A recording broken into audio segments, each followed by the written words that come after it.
example 4c, we're going to evaluate the expression when x equals 2 and y equals 3.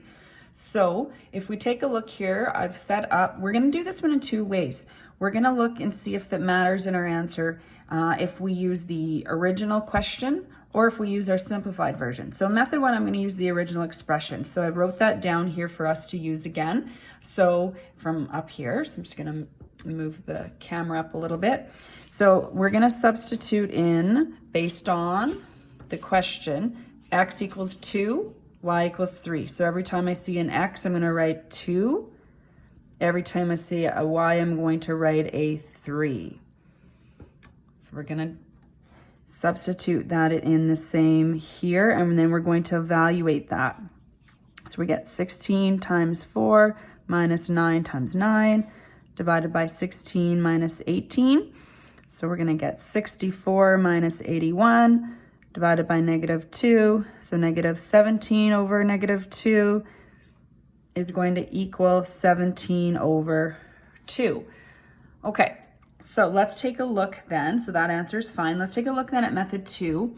Would it be easier to use a simplified equation? Well, it looks like it because there's going to be a less arithmetic that we're going to have to work through. But in order for us to do that, we would have to check the non-permissible values first. I have to make sure that either my x or my y value is not. So it doesn't matter which one we're picking. Let's just use x cannot equal 3/4 y.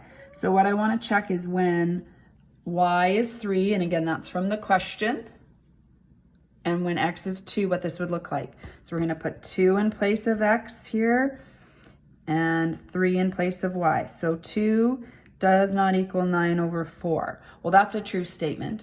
So that means that these 2 and 3 are both permissible values, so we can substitute them into the simplified equation. So if this is true, then you can use that. If it's not true, then those would be restrictions and we wouldn't be able to evaluate. In which case, had you used the original equation, you would have had a denominator of 0 and you would have found that in your calculations. So this means that we can use our simplified equation. So when I see an x, I'm going to write a 2. And when I see a y, I'm going to write 3. So we're going to get 8 plus 9 over 2. And you can get to your answer faster in terms of that arithmetic question. Sometimes the restrictions, this one was a little more involved, but you would recognize your NPVs right away. As long as the x value you're using is not one of the restrictions, then you can substitute it into the simplified answer and get your answer that way.